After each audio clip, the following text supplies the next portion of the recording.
اعوذ باللہ من الشیطان الرجیم بسم اللہ الرحمن الرحیم۔ جیسا کہ حضرت مولانا اشفاق صاحب نے فرمایا ہے کہ خانقاہوں کی ترتیب ہی یہی ہے کہ لوگوں کے دلوں کو غیر اللہ سے صاف کیا جائے اور اللہ کی محبت کو اس دل میں ڈالا جائے۔ غیر اللہ کی محبت کو نکالنے کے لیے اور اللہ کی محبت کو ڈالنے کے لیے جو آسان ترین طریقہ ہے وہ ہمارے مرشد حضرت اقدس مولانا محمد الیاس کومن حفظہ اللہ نے کل آپ کو یاد کروایا ہے۔ کثرت ذکر اللہ اور صحبت اہل اللہ، یہ دو چیزیں ہیں۔ پھر ذکر جب فضائل کے استحضار کے ساتھ کیا جائے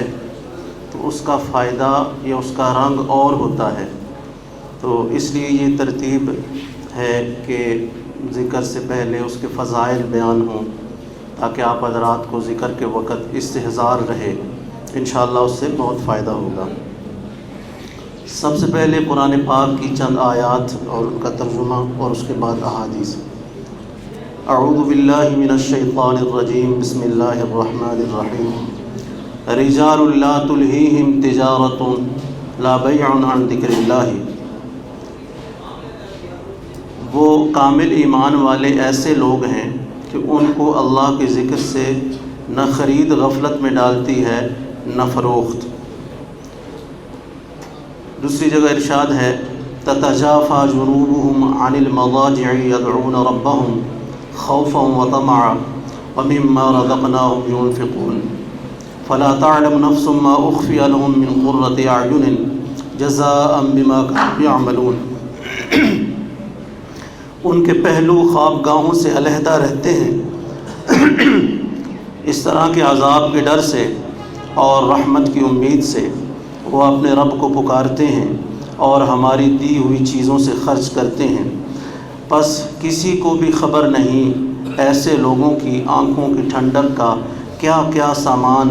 خزانہ غیب میں محفوظ ہے جو بدلہ ہے ان کے اعمال کا۔ یا ایھا الذین آمنوا اذکروا اللہ ذکرا کثیرا وسبحوہ بکرۃ واصیلا۔ اے ایمان والو، تم اللہ کا خوب کثرت سے ذکر کیا کرو اور صبح و شام اس کی تسبیح کرتے رہو۔ عن عبد اللہ بن بسر ان رجلا قال یا رسول اللہ صلی اللہ علیہ وسلم ان شرائع الاسلام قد کثرت علی فاخبرنی بشیء استن به قال لا یزال لسانک رطبا من ذکر اللہ۔ حضرت عبداللہ بن بسر رضی اللہ تعالیٰ عنہ فرماتے ہیں کہ ایک صحابی نے عرض کیا یا رسول اللہ صلی اللہ علیہ وسلم، شریعت کے احکامات تو بہت زیادہ ہیں، مجھے کوئی چیز ایسی بتلا دیجئے جس کو میں اپنا دستور اور اپنا مشغلہ بنا لوں۔ حضور صلی اللہ علیہ وسلم نے ارشاد فرمایا اللہ کے ذکر سے تو ہر وقت رطب اللسان رہے۔ حضرت معاذ بن جبل رضی اللہ تعالیٰ عنہ کو جب یمن کی طرف تعلیم و تبلیغ کے لیے اور گورنر بنا کر بھیجا جا رہا تھا تو رسول اللہ صلی اللہ علیہ وسلم نے ان کو بہت ساری نصیحتیں فرمائیں۔ اس رخصت کے وقت جو کچھ آپ نے فرمایا اس میں سے ایک بات حضرت معاذ بن جبل رضی اللہ تعالیٰ عنہ نے یہ فرمائی کہ میں نے رسول اللہ صلی اللہ علیہ وسلم سے دریافت کیا کہ سب اعمال میں محبوب ترین عمل اللہ کے نزدیک کیا ہے؟ آپ صلی اللہ علیہ وسلم نے ارشاد فرمایا اس حال میں تیری موت آئے کہ اللہ کے ذکر میں رطب اللسان ہو۔ عن ابی سعید الخدری رضی اللہ تعالی عنہ ان رسول اللہ صلی اللہ علیہ وسلم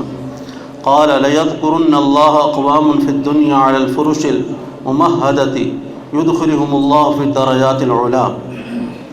حضور اقدس صلی اللہ علیہ وسلم کا ارشاد حضرت ابو سعید خدری رضی اللہ تعالی عنہ نقل فرما رہے ہیں کہ بہت سے لوگ ایسے ہیں کہ دنیا میں نرم نرم بستروں پر اللہ تعالیٰ کا ذکر کرتے ہیں جس کی وجہ سے حق تعالیٰ شانہ جنت کے اعلیٰ درجوں میں ان کو پہنچا دیتے ہیں۔ یعنی دنیا میں مشقتیں جھیلنا، صعوبتیں برداشت کرنا آخرت کے رفع درجات کا سبب ہے، اور جتنی بھی دینی امور میں یہاں مشقت اٹھائی جائے گی اتنا ہی بلند مرتبوں کا استحقاق ہوگا۔ لیکن اللہ پاک کے مبارک ذکر کی یہ برکت ہے کہ راحت و آرام سے نرم بستروں پر بیٹھ کر بھی کیا جائے تب بھی رفع درجات کا سبب ہوتا ہے۔ نبی کریم صلی اللہ علیہ وسلم کا ارشاد ہے کہ اگر تم ہر وقت ذکر میں مشغول رہو تو فرشتے تمہارے بستروں پر اور تمہارے راستوں میں تم سے مصافحہ کرنے لگے۔ حضرت ابو درداء رضی اللہ تعالیٰ عنہ فرماتے ہیں کہ تو اللہ کے ذکر کو اپنی مسرتوں اور خوشیوں کے اوقات میں کر، وہ تجھ کو مشقتوں اور تکلیفوں کے وقت کام دے گا۔ حضرت سلمان فارسی رضی اللہ تعالیٰ عنہ فرماتے ہیں جب بندہ راحت کے، خوشی کے، سربت کے اوقات میں اللہ کا ذکر کرتا ہے، پھر اس کو کوئی مشقت اور تکلیف پہنچتی ہے تو فرشتے کہتے ہیں کہ مانوس آواز ہے جو ضعیف بندے کی ہے، پھر اللہ کے یہاں اس کی سفارش کرتے ہیں۔ اور جو شخص راحت کے اوقات میں اللہ کو یاد نہ کرے، پھر کوئی تکلیف اس کو پہنچے اور اس وقت یاد کرے تو فرشتے کہتے ہیں کیسی غیر مانوس آواز ہے۔ حضرت عبداللہ بن عباس رضی اللہ تعالیٰ عنہما فرماتے ہیں کہ جنت کے 8 دروازے ہیں، ان میں سے ایک دروازہ صرف ذاکرین کے لیے ہے۔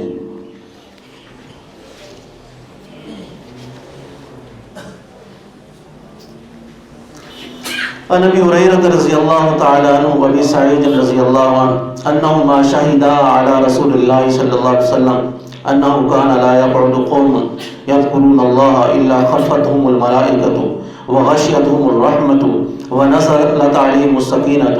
وذکرهم اللہ فی من عنده۔ حضرت ابو ہریرہ رضی اللہ تعالی عنہ اور حضرت ابو سعید رضی اللہ تعالی عنہ دونوں حضرات اس کی گواہی دیتے ہیں کہ ہم نے حضور صلی اللہ علیہ وسلم سے سنا، آپ ارشاد فرماتے تھے جو جماعت اللہ کے ذکر میں مشغول ہو فرشتے اس جماعت کو سب طرف سے گھیر لیتے ہیں، اور رحمت ان کو ڈھانپ لیتی ہے اور سکینہ ان پر نازل ہوتی ہے، اور اللہ جل شانہ ان کا تذکرہ اپنی مجلس میں تفاخر کے طور پر فرماتے ہیں۔ وفی حدیث طویل لأبی ذر اوصیک بتقوی اللہ فإنه رأس الأمر كله وعليك بتلاوة القرآن وذكر الله فإنه ذكر لك في السماء ونور لك في الأرض۔ حضرت ابو ذر رضی اللہ تعالیٰ عنہ کا ارشاد نقل کرتے ہیں کہ میں تجھے اللہ کی تقوی کی نصیحت کرتا ہوں کہ تمام چیزوں کی جڑ ہے، اور قرآن پاک کی تلاوت اور اللہ کے ذکر کا اہتمام کر کہ اس سے آسمانوں میں تیرا ذکر ہوگا اور زمین میں نور کا سبب بنے گا۔ اکثر اوقات چپ رہا کر کہ بھلائی کے بغیر کوئی کلام نہ ہو، یہ بات شیطان کو دور کرتی ہے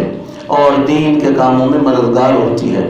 زیادہ ہنسی سے بچتا رہے کہ اس سے دل مر جاتا ہے اور چہرے کا نور جاتا رہتا ہے، اور جہاد کرتے رہنا کہ میری امت کی فقیری یہی ہے۔ مسکینوں سے محبت رکھنا، ان کے پاس اکثر بیٹھتے رہنا، اور اپنے سے کم حیثیت لوگوں پر نگاہ رکھنا اور اپنے سے اونچے لوگوں پر نگاہ نہ کرنا کہ اس سے اللہ کی ان نعمتوں کی ناقدری پیدا ہوتی ہے جو اللہ نے تجھے عطا فرمائی ہے۔ قرابت والوں سے تعلقات جوڑنے کی فکر رکھنا، وہ اگرچہ تجھ سے تعلقات توڑ دیں۔ حق بات کہنے میں تردد نہ کرنا، گو کسی کو کڑوی لگے۔ اللہ کے معاملے میں کسی کی ملامت کی پرواہ نہ کرنا، اور تجھے اپنی عیب بینی دوسروں کے عیوب پر نظر نہ کرنے دے، اور جس عیب میں خود مبتلا ہو اس میں دوسروں پر غصہ نہ کرنا۔ اے ابو ذر، حسن تدبیر سے بڑھ کر کوئی عقل مندی نہیں، اور ناجائز امور سے بچنا بہترین پرہیزگاری ہے، اور خوش خلقی کے برابر کوئی شرافت نہیں۔ فائدہ: حق تعالی شانہ کا ان چیزوں کو فرشتوں کے سامنے تفاخر کے طور پر فرمانا ایک تو اس وجہ سے ہے کہ فرشتوں نے حضرت آدم علیہ السلام کی پیدائش کے وقت عرض کیا تھا کہ یہ لوگ دنیا میں فساد کریں گے۔ دوسری اس وجہ سے ہے کہ فرشتوں کی جماعت اگرچہ سراپا عبادت، سراپا بندگی اور اطاعت ہے، لیکن ان میں معصیت کا مادہ بھی نہیں ہے، اور انسان میں چونکہ دونوں مادے ہیں اور غفلت اور نافرمانی کے اسباب اس کو گھیرے ہوئے ہیں، شہوتیں، لذتیں اس کا جز ہیں، اس لیے اس سے ان سب کے مقابلے میں جو اطاعت ہو اور جو معصیت کا مقابلہ ہو وہ زیادہ قابل مدح اور قابل قدر ہے۔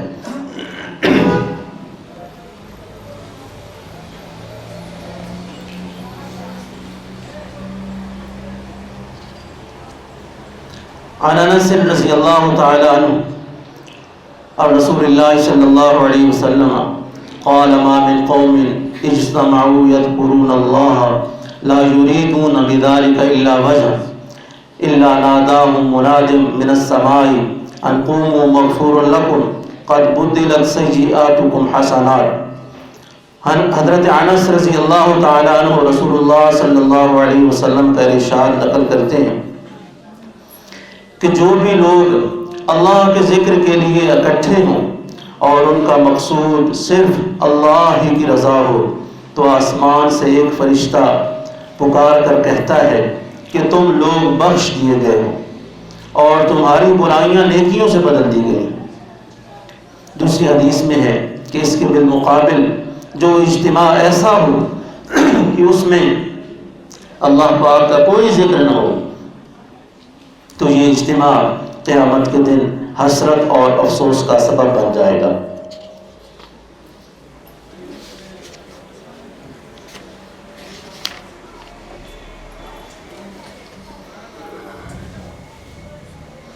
عن ابی الدرداء رضی اللہ تعالی عنہ قال قال رسول اللہ صلی اللہ علیہ وسلم لَيَبْعَثَنَّ اللَّهُ أَقْوَامًا يَوْمَ الْقِيَامَةِ فِي وُجُوهِهِمُ النُّورُ وَعَلَى مَنَابِرِ اللُّؤْلُؤِ يَغْبِطُهُمُ النَّاسُ لَيْسُوا بِأَنْبِيَاءَ وَلَا شُهَدَاءَ فَقَالَ أَعْرَابِيٌّ كُلِّهِمْ لَنَا نَعْرِفُهُمْ قَالَ هُمُ الْمُتَحَابُّونَ فِي اللَّهِ مِنْ قَبَائِلَ شَتَّى وَبِلَادٍ شَتَّى يَجْتَمِعُونَ عَلَى ذِكْرِ اللَّهِ يَذْكُرُونَهُ۔ حضور اکرم صلی اللہ علیہ وسلم کا ارشاد ہے کہ قیامت کے دن اللہ جل شانہ بعض قوموں کا حشر اس طرح فرمائیں گے کہ ان کے چہروں میں نور چمکتا ہوا ہوگا اور وہ موتیوں کے منبروں پر ہوں گے، لوگ ان پر رش کرتے ہوں گے، وہ انبیاء اور شہداء نہیں ہوں گے۔ کسی نے عرض کیا یا رسول اللہ صلی اللہ علیہ وسلم ان کا حال بیان کر دیجئے تاکہ ہم ان کو پہچان لیں۔ حضور صلی اللہ علیہ وسلم نے ارشاد فرمایا وہ لوگ ہوں گے جو اللہ کی محبت میں مختلف جگہوں سے، مختلف خاندانوں سے آ کر ایک جگہ جمع ہو گئے ہوں گے اور اللہ کے ذکر میں مشغول ہوں گے۔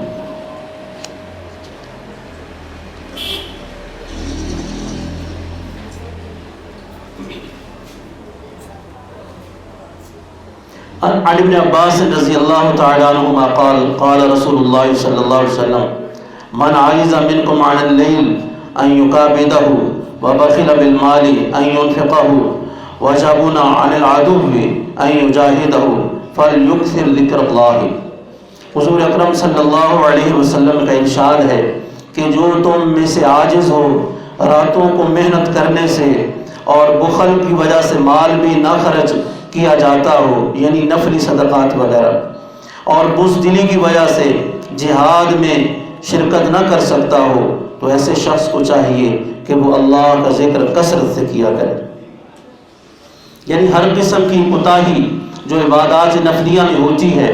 اللہ کے ذکر کی کثرت اس کی تلافی کر سکتی ہے۔ حضرت انس رضی اللہ تعالی عنہ حضور اکرم صلی اللہ علیہ وسلم کا ارشاد نقل کرتے ہیں کہ اللہ کا ذکر ایمان کی علامت ہے اور نفاق سے براءت ہے اور شیطان سے حفاظت ہے اور جہنم کی آگ سے بچاؤ ہے، اور انہیں منافع کی وجہ سے اللہ کا ذکر بہت ساری عبادتوں سے افضل قرار دیا گیا ہے۔ بالخصوص شیطان کے تسلط سے بچنے میں اس کو خاص دخل ہے۔ ایک حدیث شریف میں آیا ہے کہ شیطان گھٹنے جمائے ہوئے آدمی کے دل پر مسلط رہتا ہے، جب وہ اللہ کا ذکر کرتا ہے تو یہ عاجز اور ذلیل ہو کر پیچھے ہٹ جاتا ہے۔ آدمی غافل ہوتا ہے تو یہ وسوسے ڈالنا شروع کر دیتا ہے۔ اسی لیے صوفیاء کرام رحمہم اللہ ذکر اللہ کی کثرت کراتے ہیں تاکہ قلب میں اس کے وساوس کی گنجائش ہی نہ رہے اور وہ اتنا قوی ہو جائے کہ شیطان کا مقابلہ کر سکے۔ یہی راز ہے کہ صحابہ کرام رضی اللہ عنہم اجمعین کو حضور اقدس صلی اللہ علیہ وسلم کے فیض صحبت سے یہ قوت قلبیہ اعلیٰ درجہ پر حاصل ہوئی تھی، ان کو ضربے لگانے کی ضرورت پیش نہ آتی تھی۔ یہ بھی ایک بڑے اعتراض کا سمجھنے کے جواب آ گیا ہے جو شیخ نے لکھا ہے کہ ہمارے اب جو شیوخ ہیں، جیسے ہمارے حضرت بھی 12 تسبیحات کراتے ہیں اور جو 13ویں تسبیح ہے اس کے متعلق فرماتے ہیں کہ اس کو جتنا بڑھا سکیں، یعنی اس میں ذات یک ضربی اللہ جو ہے اسے جتنا بڑھانا چاہیں بڑھا دیں۔ تو ایک سوال ذہن میں آتا ہے کہ صحابہ تو اس طرح نہیں کرتے تھے کہ وہ 12 تسبیح پڑھیں جی، اتنی مقدار پڑھیں جی، اس وقت میں پڑھیں۔ تو اس کا جواب حضرت بھی فرماتے رہتے ہیں، یہاں حضرت شیخ نے بھی لکھا ہے کہ رسول اللہ صلی اللہ علیہ وسلم کی فیض صحبت سے یہ قوت قلبیہ اعلیٰ درجے پر حاصل تھی کہ ان کو ضربے لگانے کی ضرورت پیش نہ آتی تھی۔ یہ مطلب نہیں ہے کہ صحابہ ذکر ہی نہ کرتے تھے، صحابہ اتنا ذکر کرتے تھے کہ میں اور آپ نہ اس تعداد کو پہنچ سکتے ہیں نہ اس کیفیات کو پہنچ سکتے ہیں۔ حضور اقدس صلی اللہ علیہ وسلم کے زمانہ سے جتنا بعد ہوتا گیا اتنی ہی قلب کے لیے اس مقوی قلب خمیرے کی ضرورت پڑتی گئی۔ اب قلوب اس درجے معروف ہو چکے ہیں کہ بہت سے علاج سے بھی وہ درجہ قوت کا تو حاصل نہیں ہوتا، لیکن جتنا بھی ہو جاتا ہے وہی وہ بسا غنیمت ہے کہ وبائی مرض میں جس قدر بھی کمی ہو بہتر ہے۔ ایک بزرگ کا قصہ نقل کیا ہے کہ انہوں نے اللہ جل شانہ سے دعا کی کہ شیطان کے وسوسہ ڈالنے کی صورت ان پر منکشف ہو جائے کہ کس طرح شیطان دل میں وسوسہ ڈالتا ہے۔ تو انہوں نے دیکھا کہ دل کے بائیں طرف مونڈے کے پیچھے مچھر کی شکل سے بیٹھا ہے، ایک لمبی سی سونڈ منہ پر ہے جس کو سوئی کی طرح سے دل کی طرف لے جاتا ہے۔ اس کو ذاکر پاتا ہے تو جلدی سے اس سونڈ کو کھینچ لیتا ہے، اور اگر غافل پاتا ہے تو سونڈ کے ذریعے سے وساوس اور گناہوں کا زہر انجیکشن کی طریقے سے دل میں بھرتا ہے۔ ایک حدیث پاک میں یہ مضمون آیا ہے کہ شیطان اپنی ناک کا اگلا حصہ آدمی کے دل پر رکھے ہوئے بیٹھا رہتا ہے، جب وہ اللہ کا ذکر کرتا ہے تو ذلت سے پیچھے ہٹ جاتا ہے، اور جب وہ غافل ہوتا ہے تو اس کے دل کو لقمہ بنا لیتا ہے۔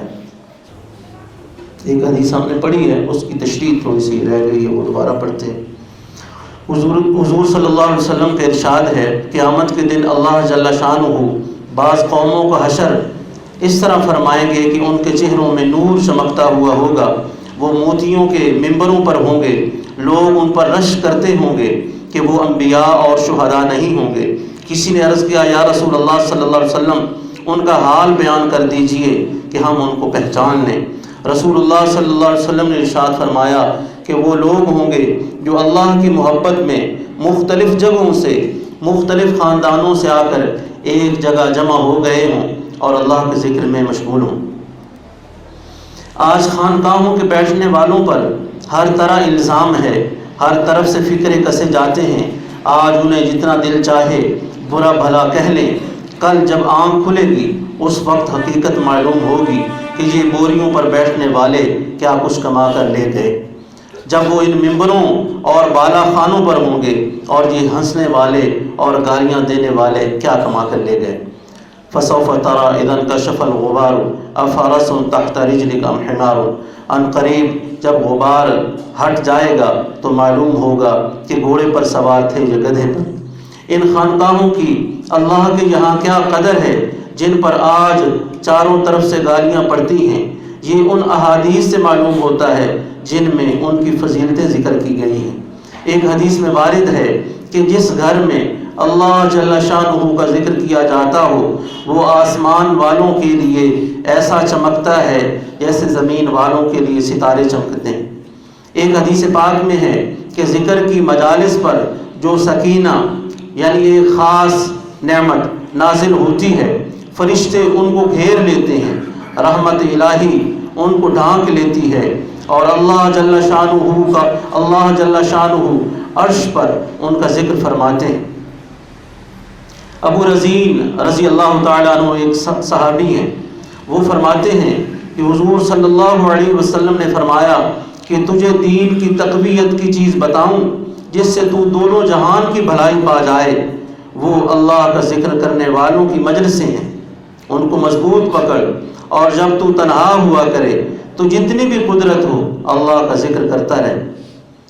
یہ رسول اللہ صلی اللہ علیہ وسلم ترغیب دے رہے ہیں اپنے صحابی کو کہ ذکر کی مجالس جو ہیں انہیں مضبوطی سے پکڑ۔ حضرت ابو ہریرہ رضی اللہ تعالیٰ عنہ فرماتے ہیں کہ آسمان والے ان گھروں کو جن میں اللہ کا ذکر ہوتا ہے ایسا چمکدار دیکھتے ہیں